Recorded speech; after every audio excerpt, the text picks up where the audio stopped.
주의 보좌로 나아갈 때에 기뻐 찬미 소리 외치고 겁과 두려움 없어지리니 영원하신 팔에 안기세 주의 팔에 영원한 팔에 안기세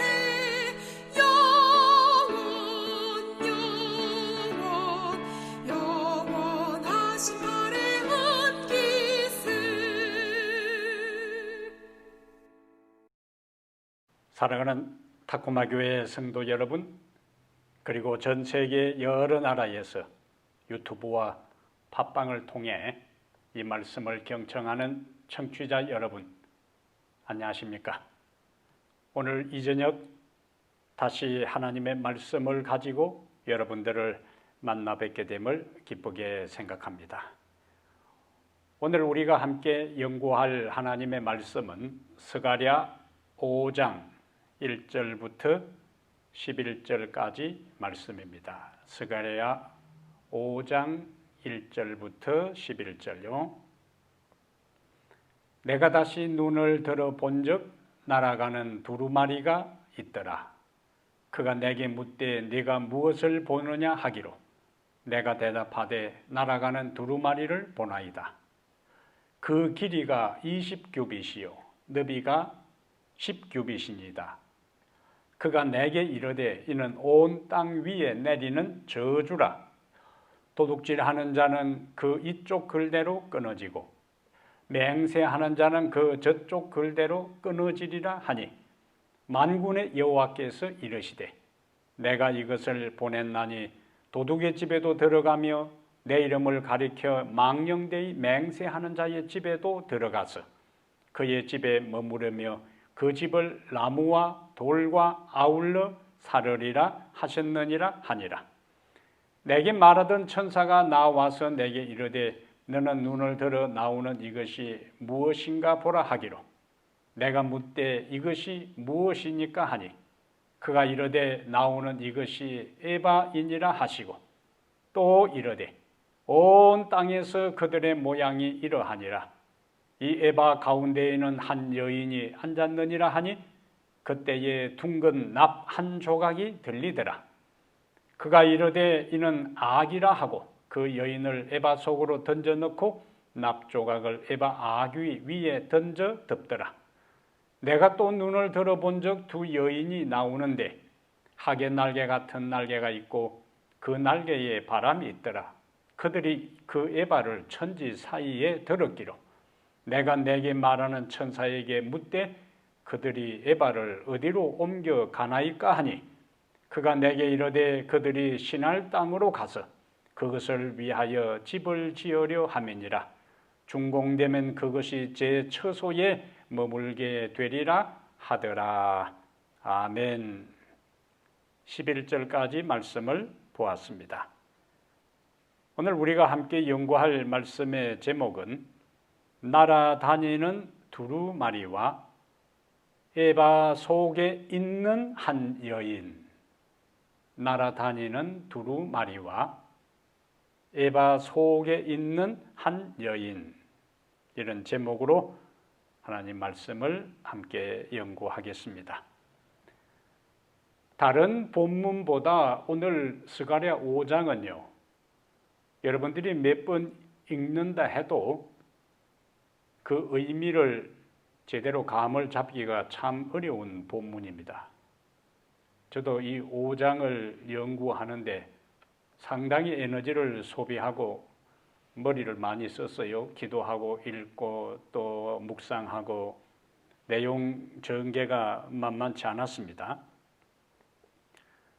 스가랴서에는 앞에서 말씀드린 것처럼 몇 개 환상이 나오죠? 8개 환상이 나옵니다. 우리가 앞에서 몇 가지를 살펴보았는가? 화석류 나무 사이에 선 사람, 네 뿔과 네 대장장이, 청량줄을 잡은 사람, 여호와의 천사 앞에 선 여호수아, 순금 등대와 두 감람나무 환상. 이것을 우리가 지금까지 연구했어요. 여기까지는 대부분의 내용들이 긍정적인 내용들입니다.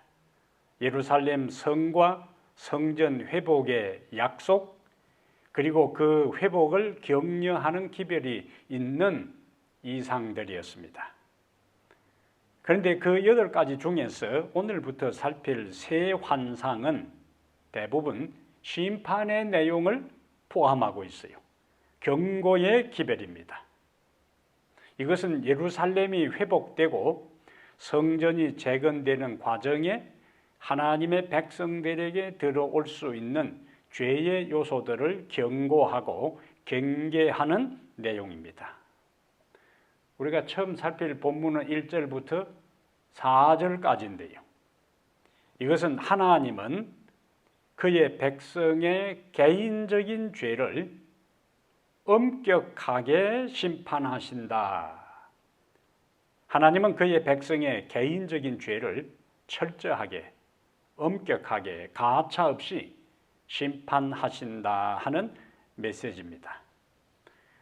이스라엘 백성들은 지금 성전을 재건하고 있고, 그리고 스가랴 선지자는 백성들에게 그 일을 잘 추진하도록, 진행하도록 독려하고 용기를 주고 격려하는 역할을 하고 있어요. 성전 재건 사업은 하나님의 백성에게 매우 중요한 사업이지요. 그러나 오늘 본문은 그런 중요한 일을 하는 그 자체가 그들의 죄를 무마시키는 것은 될 수 없다는 거지요. 그래서 하나님은 그들에게 오늘 본문을 통해 개인적인 죄와 온 세상의 죄를 경고하고 계시는 겁니다. 하나님이 거룩하신 것처럼 하나님의 백성도 거룩해야 하기 때문이지요. 레위기 11장 45절에 하나님이 거룩한 것처럼 너희도 거룩하라. 이것은 우리가 아무리 하나님의 일에 헌신하고 그분을 위해서 희생한다 할지라도 그것 때문에 하나님께서 우리의 죄를 그냥 묵과하는 것이 아니라는 말씀이고 죄에 대한 면죄부를 주지 않으신다는 말씀이에요. 하나님은 하나님의 백성들의 죄를 반드시 심판하십니다. 죄를 제지하거나 하나님의 백성들에게 있는 죄를 제거하지 않으면 그것은 전염병처럼 접촉하는 주변 사람들을 감염시키고 오염시켜 사람들을 희생시킬 것이기 때문입니다. 그래서 여러분, 죄는 바이러스와 같아요. 지금 우리 온 세상이 이 코로나 바이러스 때문에 홍역을 앓고 있는데요. 죄가 바로 바이러스와 같습니다. 죄와 접촉하면은 감염되는 거예요. 그래서 죄와 접촉하지 말아야 되는 거예요. 지금처럼 마스크를 쓰고 사람들하고 안전거리를 두고 그 다음에 손을 부지런히 씻고 하는 것처럼 죄와 접촉하지 말아야 되고 거리를 두어야 하고 그 다음에 죄와 접촉했을 경우에는 주님의 보혈에 자주 씻어야 되는 거예요. 정결하게 해야 합니다. 사단이 우리를 속이는 것 중에 하나가 하나님은 사랑의 하나님이기 때문에 하나님의 백성들에 대해서 절대로 심판하거나 형벌을 내리지 아니하신다는 속임수를 하나님의 백성들에게 퍼뜨리고 있습니다. 근데 실제적으로 우리들 주변에서 사람들이 죄 가운데 생활하고 신앙을 하지도 않고 또 신앙을 한다고 하면서도 철저하게 하지 않아도 심판을 받지도 않고 오히려 번영하고 번창하고 물질적으로 풍부하고 또 사회적인 모든 면에 있어서 여유 있게 인생을 사는 사람들을 보게 됩니다. 그런데 반면 하나님 앞에 신실하고 헌신하는 사람들이 어떤 경우에는 고통당하고 어려움에 처한 것을 목격하게 돼요. 이러한 때에 사람들은 착각을 합니다. 그래서 전도서 8장 11절에 악한 일에 관한 징벌이 속히 실행되지 아니하므로 인생들이 악을 행하는 데 마음이 담대하도다. 만약에 어떤 사람이 죄를 범할 때마다 하늘로부터 가시적인 형벌을 즉각 받는다면 사람들이 죄를 두려워하고 무서워하고 하나님 앞에 존절히 거룩하게 살아갈 거예요. 그런데 당장 눈앞에 그러한 일들이 성경이 기록될 당시와 같은 상황이 일어나지 않고 하나님이 침묵 속에 있는 것처럼 보이니까 솔로몬이 이야기한 것처럼 인생들이 악을 행하는데 마음이 담대하다 이렇게 이야기하고 있어요. 우리는 항상 끝을 보아야 합니다. 하나님을 믿는다고 해도 당장에 어떤 축복이 없고 하나님을 믿지 않고 죄 가운데 살아도 당장 형벌이 없으니까 구태여 하나님을 섬기고 두려워하고 경외하고 그 진리와 말씀을 따라 살 필요가 있겠느냐 하는 그런 잘못된 판단을 내리지 말아야 되는 것입니다. 오늘 본문은 죄에 대한 하나님의 심판은 엄격하고 반드시 철저하게 실행될 것이라 하는 말씀을 오늘 본문을 통해서 우리에게 해주고 있어요. 오늘 본문 5장 1절부터 4절에 스가랴는 무엇을 보았는가? 날아가는 두루마리를 보았어요. 그런데 그 크기가 2절에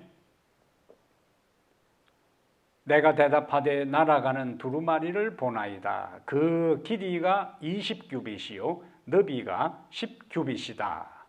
한 규빗은 가운데 손가락부터 팔꿈치까지의 길이가 한 규빗입니다. 보통 45cm에서 50cm요. 그냥 계산을 쉽게 하기 위해서 20규빗은 계산하면은 어떻게 되지요? 10m가 되는 것이고 그 다음에 10규빗은 5m가 됩니다. 그러한 그 10m 가로 세로 10m 5m 되는 큰 두루마리가 공중에 날아가는 것을 보았는데 거기에 이제 글이 쓰여 있어요. 3절에 보니까 한쪽에는 도둑질한 사람은 끊어질 것이다. 또 다른 쪽에는 하나님의 이름으로 거짓 맹세하는 사람도 끊어질 것이다. 그리고 4절에는 천사가 계속 뭐라고 이야기하냐면은 하나님의 저주가 모든 범죄자들의 집에 들어가서 그 집에 머물면서 나무와 돌을 같이 태울 것이라 하는 아주 엄숙한 경고의 기별을 전하고 있습니다. 오늘 본문의 내용은 앞에서 우리가 살핀 5개 환상하고는 달리 경고와 경계와 심판의 기별이에요. 일반적으로 우리가 기대하고 생각하는 생명과 축복과 격려와 위로의 말씀이 아니라는 겁니다.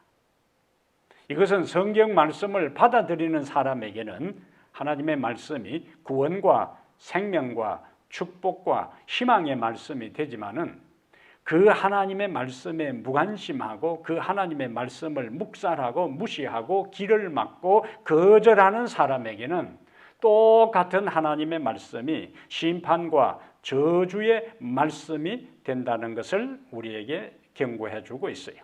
이것을 우리가 하나님의 말씀의 이중성이라 그럽니다.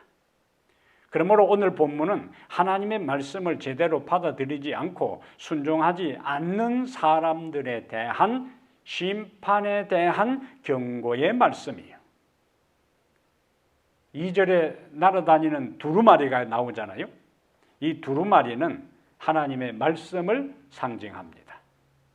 하나님께서는 십계명의 돌판 양쪽에 글을 새겼어요. 출애굽기 32장 15절의 말씀을 보면은 하나님께서 십계명의 돌판 이편 저편에 글을 새겼다고 기록하고 있습니다.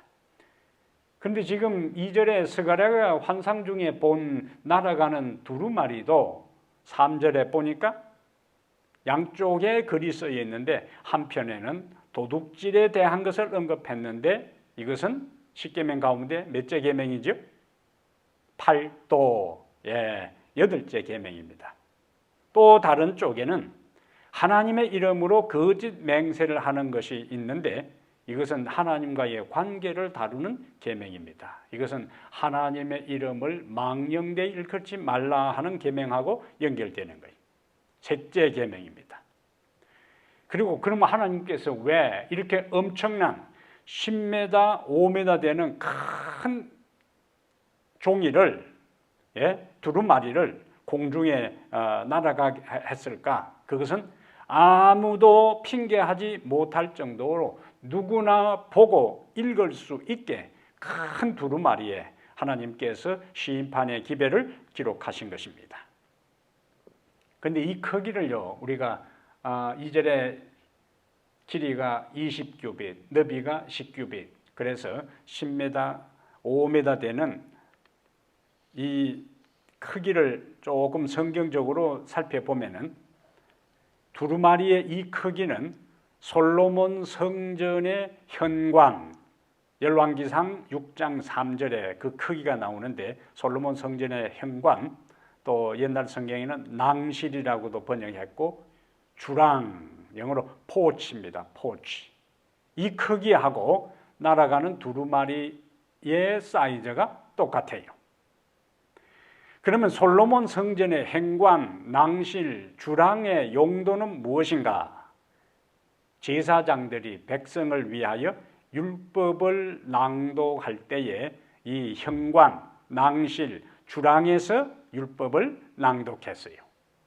신약 성경에 와서는 사도행전 3장 11절에 사람들이 솔로몬 행각에 모였을 때에 베드로는 이곳에서 모인 사람들에게 예수 그리스도를 증거한 것을 사도행전 3장 11절에서 발견할 수 있습니다. 그러면 날아가는 두루마리의 크기하고 솔로몬 성전의 현관, 낭실, 주랑의 크기가 같다 하는 이 의미를 서로 연결해 볼 때에 이것은 심판이, 두루마리에 기록된 것은 심판의 기별이에요. 심판이 기록된 그 두루마리의 사이즈하고 솔로몬 성전의 현관하고 사이즈가 같고 솔로몬 성전의 현관 낭실에서 제사장들이 백성들을 위하여 율법을 낭독한 이 사실을 서로 연결해 볼 때 심판은 하나님의 성전, 그곳을 드나드는 백성이 하나님의 말씀이 선포되는 것을 듣고 하나님께 제사하는 그 백성들에게 하나님의 심판이 임한다 하는 것을 말씀하는 것입니다. 왜냐하면 베드로전서 4장 17절에 하나님의 집에서 심판을 시작할 때가 되었나니 만일 우리에게 먼저 하면 하나님의 복음을 순종하지 아니하는 자들의 그 마지막은 어떠하며, 그러니까 하나님은 심판하시는 하나님이고 그 심판의 첫 번째 대상이 누군가? 하나님의 집을 넘나드는 하나님께 예배하고 하나님을 믿는다고 고백하는 그 사람들에게 하나님의 심판이 먼저 임한다는 거예요. 이것은 하나님의 집을 드나들면서 경배하는 하나님의 백성이 거룩하지 않을 때에 하나님은 세상을 심판할 근거를 상실하는 겁니다. 그래서 하나님은 먼저 하나님의 백성들 가운데 있는 죄악을 지적하시고 경고하시고 그것을 제거하시고 심판하심으로 온 세상을 심판할 수 있는 정당한 근거를 마련하는 것입니다. 왜냐하면 하나님은 공평하신 분이거든요. 하나님은 공정하신 분입니다. 하나님은 공의의 하나님이세요. 하나님의 심판은 누구에게나 동일한 하나님의 말씀을 기준으로 심판해야 되는 거예요.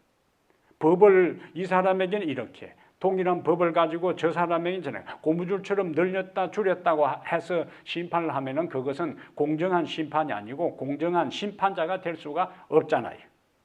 하나님은 똑같은 하나님의 법, 말씀을 가지고 심판하는데 누구를 먼저요? 하나님의 백성들을 먼저 심판해서 하나님을 믿지 아니한 사람들에게 경고하는 겁니다. 하나님의 백성들이 제대로 하지 않는 것을 그냥 유야무야 하나님께서 넘어가시면서 하나님을 믿지 않는 사람을 심판할 때에 그들이 그 하나님의 심판을 공정한 심판으로, 공의로운 심판으로, 공평한 심판으로 받아들일 수가 없는 것입니다. 그것은 하나님의 품성의 문제를 야기시켜요. 스가랴서의 중심 기별이 있는데요, 두 키워드가 있습니다. 스가랴서 중심 기별의 핵심은 두 단어인데 회복과 거룩입니다. 회복과 거룩, 회복과 성결. 그러면은 무엇을 위한 회복인가? 거룩하기 위한 회복입니다. 바빌론의 포로로 잡혀간 것은 왜 그런가? 그들이 거룩하신 하나님을 섬기는 거룩한 백성으로서 거룩성을 상실했어요. 우상 숭배하고 죄 가운데 빠졌어요. 그리고 거룩한 안식일을 제대로 지키지 않았습니다. 그때의 그들은 바빌론의 포로로 잡혀갔다가 하나님께서 그들을 유대 나라로 되돌아오도록 은혜를 베푸셨어요. 회복시킨 겁니다. 그러면 그들이 유대 나라로 돌아와서 무엇을 제일 먼저 했는가? 성전을 재건하기 시작했어요. 성전 재건 자체가 목적이 아니고 성전을 재건해서 하나님 앞에, 거룩하신 하나님 앞에 거룩한 제사를 드림으로 그들의 상실한 거룩성, 성결을 회복하기 위한 목적으로 성전을 재건한 거예요. 그런데 그들이 성전을 재건하는 과정에 오늘 3절, 4절에 보니까 두 가지의 두드러진 죄가 등장했다는 거예요. 그것은 도둑질과 하나님의 이름으로 거짓 맹세하는 죄입니다. 그들은 시온을 회복하는 비전을 가지고 왔어요. 그들은 먼저 성전을 회복하고 그들의 신앙을 회복하고 그 다음에 예루살렘 전체를 회복하고 무너진 이스라엘 영적 공동체를 회복하기 위해서 와서 그 일의 첫 출발로 성전을 재건 회복시키고 있는데 그들에게 죄가 있다는 거예요. 그들은 희망을 가지고 돌아왔는데 당장의 생존을 위한 현실적인 위협에 직면합니다. 그러다 보니까 생존하기 위해 수단 방법을 가리지 않았을 거예요. 살기 위해 남의 돈을 꾸었지만은 갚지 않거나 정당하지 못한 방법으로 돈을 모았을 수도 있습니다. 그리고 말라기 선지자가 말한 것처럼 수입이 없다는 핑계로 11조를 제대로 바치지 못했을 수도 있습니다. 또한 하나님의 사업에 헌신하겠다고 충성 맹세를 했지만은 그냥 눈앞에 있는 생계를 위하여, 생존을 위하여 하나님께 헌신하고 그들의 신앙을 회복하고 그들의 영적 공동체를 재건하는 데 관심보다는 우선 눈앞에 생존 문제를 해결하기 위해 돌아올 때 그들이 하나님 앞에 다짐하고 그들이 성전의 첫 기초를 놓을 때에 그 앞에 모두가 엎드려 간구하고 기도하면서 다짐했던 그 헌신에 대한 다짐, 결심들이 흐트러졌다는 거예요. 하나님의 이름으로 맹세하고 다짐했지만은 시간이 지나면서 그것이 다 흐트러지고 흐지부지 되고 만 것입니다. 이때에 하나님께서 스가랴를 통해서 경고의 기별을 날린 거예요. 그동안에는 위로하고 격려하고 용기를 주고 해보자, 내가 함께 하겠다, 너희들이 반드시 성전을 건축하게 될 것이다, 이러한 위로와 격려의 기별을 전했지만은 그 하나님의 격려의 기별을 따라 성전을 재건해 가는 그 과정에 하나님의 관심은 성전 자체, 성전 건물 자체보다 그 성전을 재건해 가는 하나님의 백성들의 영적 상태의 회복이 우선되어야 할 것을 하나님께서 강조하는 겁니다. 하나님에게 있어서 성전 건물은요, 솔로몬이 황금으로 성전을 짓고 돈으로 환산할 수 없을 정도로 영화롭고 찬란한 성전을 지었지만은 그 성전을 너나 듬나 드는 성전을 들락거리면서 하나님의 이름을 부르고 예배하고 제사 드리는 그들의 삶이, 그들의 인격이, 품성이, 신앙이 하나님 앞에 거룩성을 상실하고 의로움을 상실하고 공의로움을 상실했을 때에 하나님은 미련 없이 그 황금 성전을 포기해버리잖아요. 그것도 이방인의 말바꿈에 의해서 초토화되고 황폐화되고 더럽혀지도록 하나님께서 미련 없이 그 성전을 버리신 분이에요. 지금 이스라엘이 돌아와서 성전을 재건한다 해도 솔로몬 시절에 그 성전에 견주어서 비교가 될 수가 없는 겁니다. 초라하기 끝이 없는 거예요. 하나님의 관심은 어디에 있다고요? 성전 건물을 재건하는 것보다 그들의 영적인 상태, 그들의 거룩성과 의로움과 하나님 앞에 진실된 그것이 더 우선순위라 하는 것을 강조하는 겁니다. 그래서 그들이 계속적으로 죄 가운데 있게 되면은 그들이 다 하나님의 심판을 받아 끊어진다고 했는데 3절에서 개인만 끊어지는 게 아니에요. 4절에 다시 경고합니다. 5장 4절에 만군의 여호와께서 이르시되 내가 이것을 보냈나니 도둑의 집에도 들어가며 내 이름을 가리켜 망령되이 맹세하는 집에도 들어가서 하나님의 저주가 임하는 겁니다.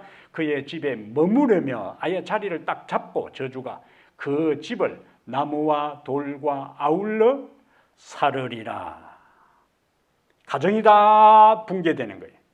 한 개인이 자신의 죄를 해결하지 않고 하나님 앞에 바르게 서지 않을 때에 그 한 개인의 심판으로 끝나는 것이 아니고 그 개인이 속해 있는 공동체까지 위험한 것을 나무와 돌과 아울러 사르리라. 왜냐하면 히브리 12장 29절에 우리 하나님은 소매라는 불이라고 말씀했어요.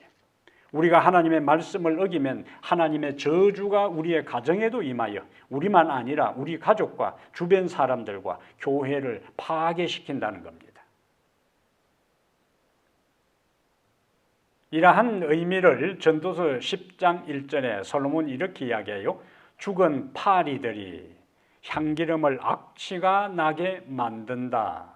향기름, 이름 그대로 향이 나는 거예요. 그런데 죽은 파리들이 그 향기름에 빠지게 되면은 악취가 나게 만든다. 썩게 만든다는 거예요. 일반적으로 이것을 현대 사람들은 썩은 사과의 법칙이라 그렇게 부릅니다. 사과 상자에 썩은 사과가 한 개 생기기 시작하면은 순식간에 다른 사과로 번져서 전체가 썩게 되고 결국 못 먹게 되는 경우가 발생합니다. 썩은 사과의 법칙이요. 우리는 이스라엘 역사 가운데 가나안을 정복해 가는 와중에 여호수아의 지도로 백성들이 성을 공격할 때에 아간 한 사람의 범죄로 인하여 이스라엘이 패배하잖아요.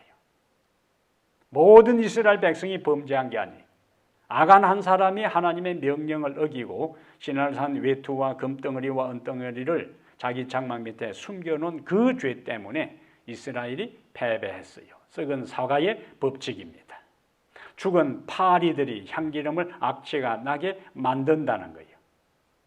범죄할 때에 그 저주가 그 사람이 속해 있는 집에 와서 불살라버리는 심판의 확장성을 강조하는 겁니다. 내 한 사람의 죄가 우리의 가정을 파괴시킬 수 있습니다. 내 한 사람이 회개하지 않는 죄가 교회와 공동체와 사회를 파괴하고 망하게 할 수 있습니다. 이것을 우리는 의식하면서 철저하게 하나님 앞에 회개하는 삶을 살기로 다시 결심하게 되기를 바랍니다. 두 번째 장면이 5절부터 11절에 나타나 있어요. 여기 본문도 상당히 난해합니다. 두 번째 주제는 5장 5절부터 11절은 하나님은 죄가 가득 찰 때 심판하신다는 거예요. 죄가 가득 찰 때 심판하신다. 쉽지 않은 본문입니다. 이 스가랴 5장을 해석하는 데 있어서 수많은 해석이 있어요. 천차만별입니다. 신학자들마다, 목사들마다 얼마나 다양한 해석을 하는지. 그래서 이 본문의 의미를 풀어가는 데 있어서는 상당히 어려움이 있었습니다. 정리하는데. 자, 우선 거기 나오는 단어 가운데 5절 봅니다. 내게 말하던 천사가 나와서 내게 이르되 너는 눈을 들어 나오는 이것이 무엇인가 보라 하기로 내가 묻되 이것이 무엇입니까 하니 그가 이르되 나오는 이것이 에바이니라. 또 이르되 온 땅에서 그들의 모양이 이러하니라. 이 에바 가운데는 한 여인이 앉았느니라 하니 그때에 둥근 납 한 조각이 들리더라. 첫 번째 풀어야 될 것이 에바가 뭐냐? 에바는 쉽게 말하자면은 히브리 사람들이 곡식을 담는 그릇, 그리고 곡식의 양을 청량하는, 우리나라 같으면은 말, 돼 이와 같은 큰 그릇입니다. 그래서 한 에바는 22리터 정도 들어가고 그게 한 두 말 정도 되지요. 여기 8 내지 10갤론 정도의 양이 들어가는 그릇을 에바라 그리 불렀어요.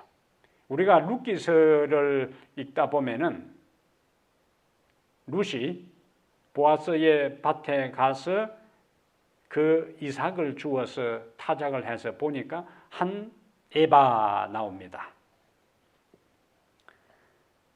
그런데 환상 중에 보니까 자 이제 에바 하면 어떤 그림을 그려요? 곡식 담는 그릇. 그런데 그 에바 안에 한 여인이 앉아 있습니다. 한 여인이 앉아 있을 정도니까 큰 그릇이요. 통입니다. 그럼 여인이 상징하는 바가 뭘까? 큰 통 안에 한 여인이 앉아 있었는데 8절에 설명이 됩니다. 그가 이르되 이는 악이라.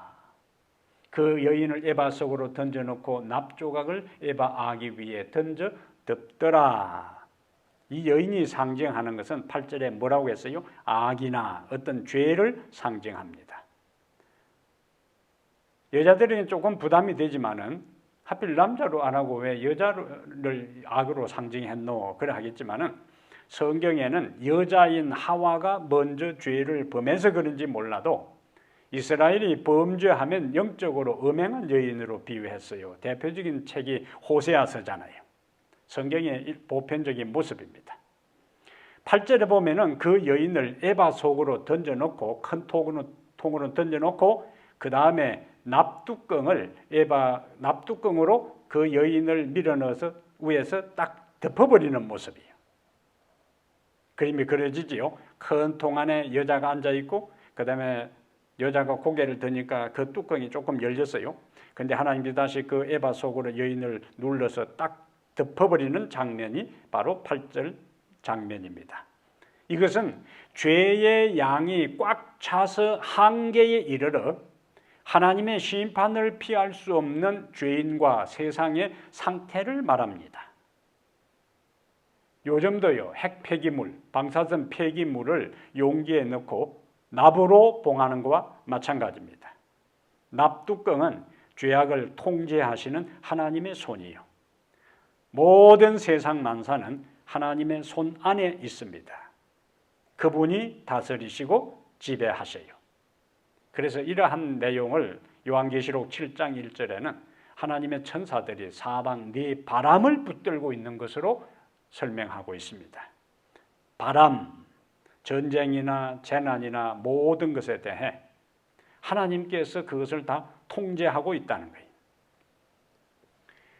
그런데 스가랴가 계시 중에 보니까 9절 내가 또 눈을 들어본 적 두 여인이, 자, 두 여인이 이제 나옵니다.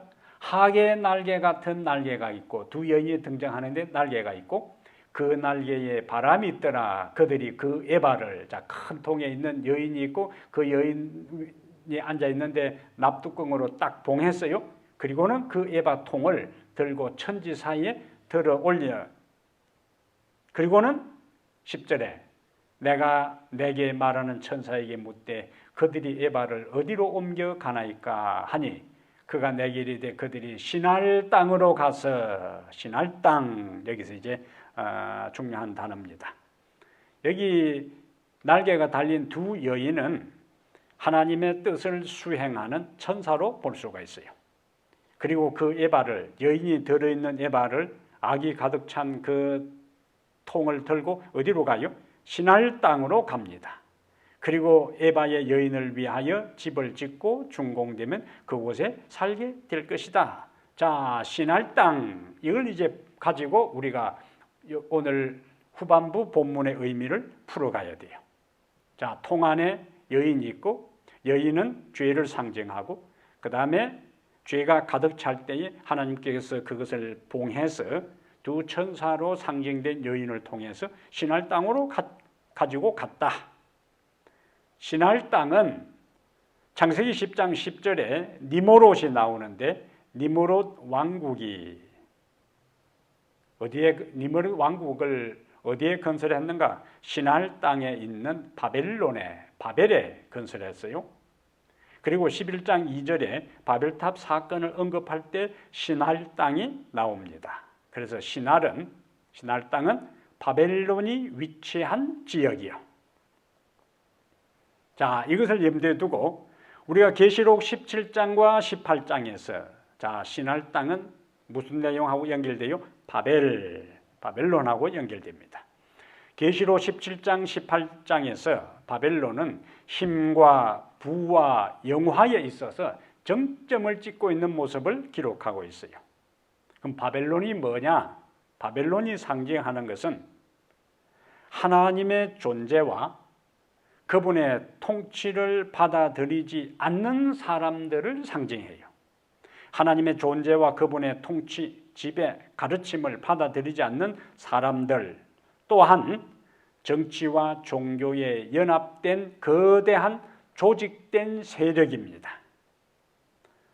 창세기 11장에 바벨탑을 건설한 사람들이, 이제는 바벨론의 운명에 대해서 좀 보겠어요. 창세기 11장에 바벨탑을 건설한 사람들이 하나님의 이름 대신에 우리의 이름을 내고 하나님께 영광을 돌리지 않고 자기들에게 영광을 돌린 거예요. 바벨탑을 쌓는 사람들의 동기와 상태와 목적이. 그리고 하나님은 여러 곳에 흩어지라고 했는데, 자, 우리가 탑을 쌓아서 흩어짐을 면하자. 하나님의 계획과 하나님의 명령에 그들은 도전했어요. 하나님은 흩어지라 했는데 우리는 바벨탑을 중심으로 해서 흩어지지 말고 연합해서 살자. 그 다음에 그들은 홍수가 나더라도 이전에 홍수가 났던 높이보다 더 높이 대를 쌓아서 하나님이 우리를 심판한다고 할지라도 우리 스스로 생존의 길을 모색하자 하는 목적으로 탑을 쌓았어요. 다니엘 5장의 벨드사살로 대표된 바벨론은 하나님께 영광을 돌리지 않고 바벨론의 우상과 그들의 신의 영광을 돌리고 하나님을 모욕했어요. 그러니까 시날 평지에 있는 바벨탑을 쌓았던 사람들의 동기와 상태, 하나님과의 관계, 그리고 우리가 잘 아는 다니엘 5장에 나오는, 다니엘서에 나오는 바벨론의 상태, 하나님과의 관계, 그럼 마찬가지로 지금의 사람들도 하나님 없이도 영생을 꿈꾸고 지상 낙원을 건설할 수 있다고 생각했고, 인간의 문제, 세상의 문제를 신의 도움 없이 자기들이 인간이 해결할 수 있다고 기고만장했어요. 지금까지 인간들이. 4차 혁명으로 인공지능 시대가 도래했고, 우리가 경험하는 대로 전 세계가 인터넷으로 연결되어 있고, 누구나 손에다 스마트폰으로 연결되어 온 세상이 동시대로 소식을, 정보를 공유하는 상상할 수도 없는 세상을 우리가 살아가고 있어요. 그러다 보니 인간은 이제는 하나님 도움 없이도 모든 질병을 정복하고 하나님 도움 없이도 영생을 꿈꾸고 하나님 도움 없이도 이 세상의 왕국을 인간이 세운 세상 왕국 복천년 영광스러운 세상을 만들 수 있다고 착각한 겁니다. 그러면서 인간은 자연과 공존을 도모하지 않고 인간의 탐욕은 극에 따라 자연의 질서를 무시하고 지배하고 개발만 해왔어요. 그런데 작금에 우리가 경험하는 이 모든 현상들, 그 모든 밑바닥에 뭐가 있느냐? 기후변화입니다. 바이러스 19 창고를 보십시오. 홍수, 태풍, 산불을 보십시오. 우리가 요즘 며칠 동안에 햇빛 제대로 못 보잖아요. 숨 제대로 못 쉬잖아요. 그리고 바깥에 나들이도 제대로 하지 못하잖아요.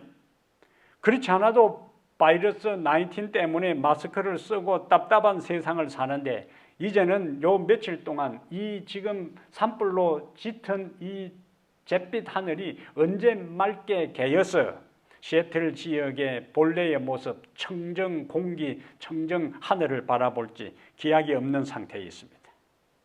천재지배는 인간의 교만함에 대한 자연의 역공이요, 과학을 신으로 섬기며 하나님을 거역하고 죄를 쌓아가는 현대판 인간을 향한, 세상을 향한 하나님의 경고 메시지입니다.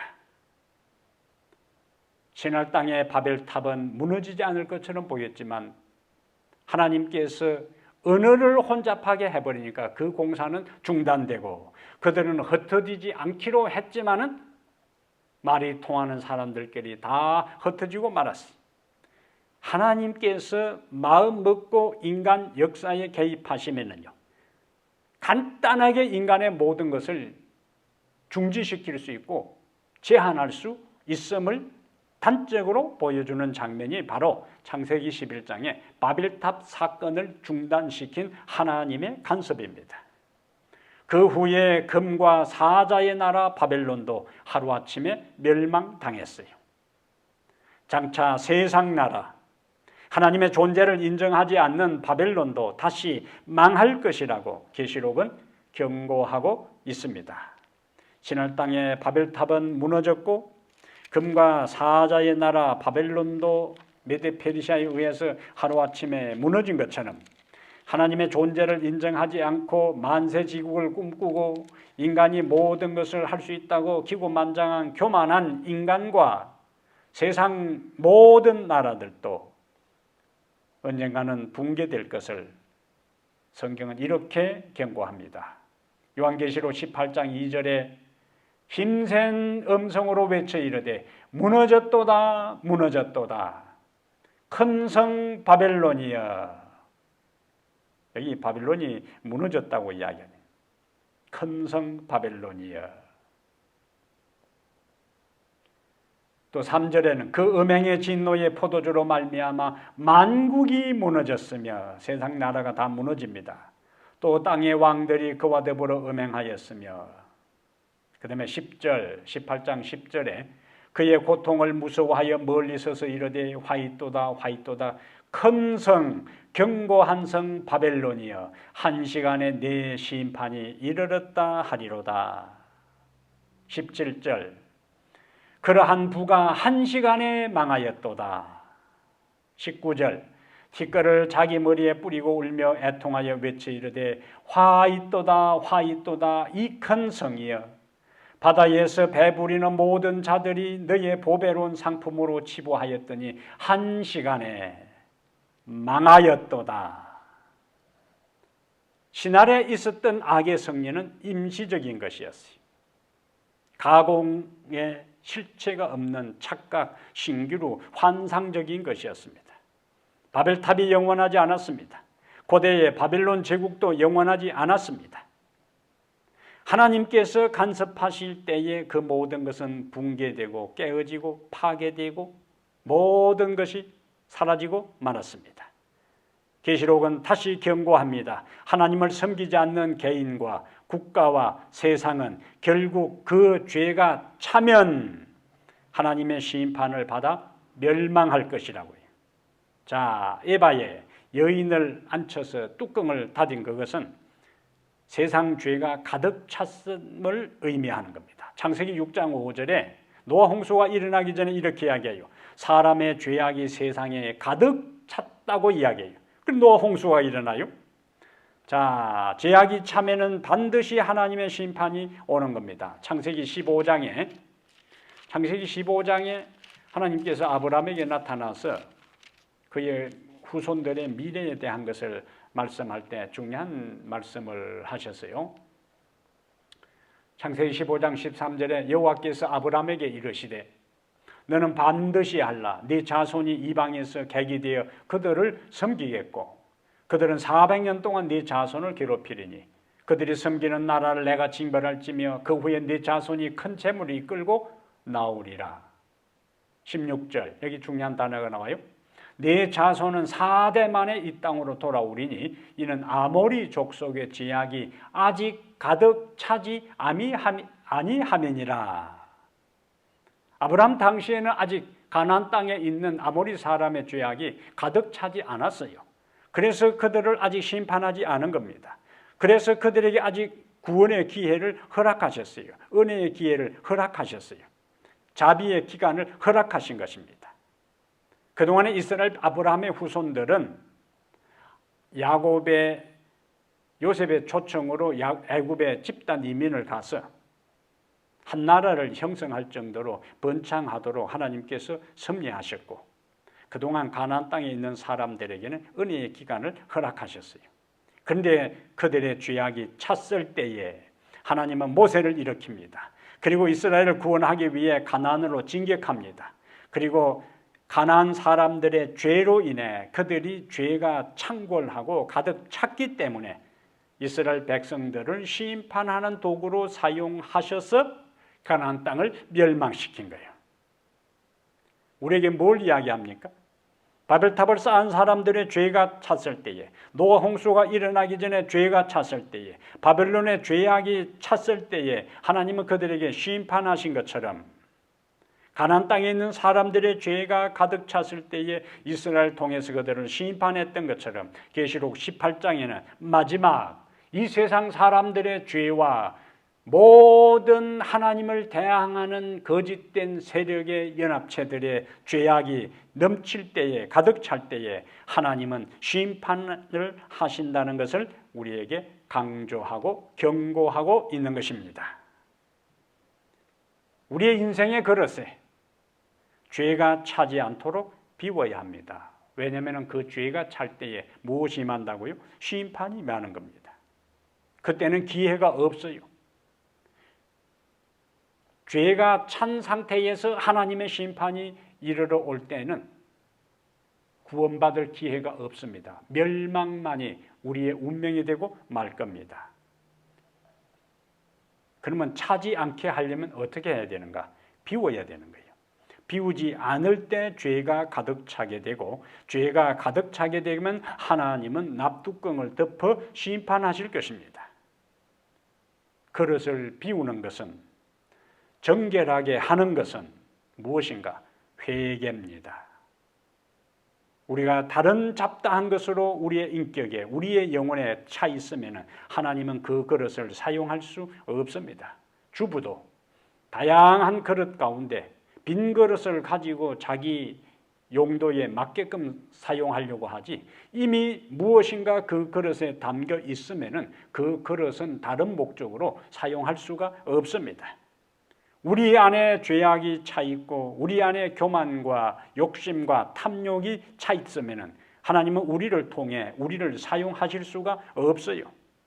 그러나 우리가 하나님의 거룩함과 하나님의 의로움과 하나님을 향한 진리로 우리를 채울 때 하나님은 우리를 통하여 역사하시는 것입니다. 우리는 우리의 내일의 운명을 알지 못합니다. 그러므로 오늘 내가 살아있음으로 인해 회개하지 아니하고 이렇게 살아도 되겠다고 오판하지 말고, 하나님의 은혜를 남용하지 말고 오늘 내 영혼 속에 차 있는 모든 거짓된 것들을, 하나님의 뜻에 합당하지 아니한 모든 요소들을 다 회개로 하나님 앞에 토로하고 정결케 하고 새로운 영혼을 주 앞에 드리는 이 시간이 되기를 바랍니다. 고린도후서 7장 1절에 그런즉 사랑하는 자들아, 이 약속을 가진 우리는 하나님을 두려워하는 가운데서 거룩함을 온전히 이루어 육과 영의 온갖 더러운 것에서 자신을 깨끗하게 하자. 이 말씀 믿으시고 우리 영혼을 깨끗하게 하여 하나님의 거룩한 영이 우리를 지배하여 심판 대신에 하나님의 구원과 생명에 이르게 되는 축복의 성도들 되기를 주의 이름으로 축복합니다. 하나님 우리 아버지, 하나님을 믿는다고 하는 사람이라 할지라도 공의로우신 하나님은 회개하지 않을 때 심판하사 세상을 심판하실 때 공평하신 하나님을 하나님으로 당신의 품성을 드러내신다는 기별을 인해 감사합니다. 우리의 영혼이 다른 것으로 채워질 때 우리도 심판의 예외 없이 하나님의 형벌을 받게 될 엄숙한 경고를 우리에게 하셨사오니, 오 하나님 아버지, 우리가 재건해야 될 것이 무엇이며 우리가 회복해야 될 것이 무엇인지를 분명하게 깨닫고 이해하며 살아가게 해 주시옵소서.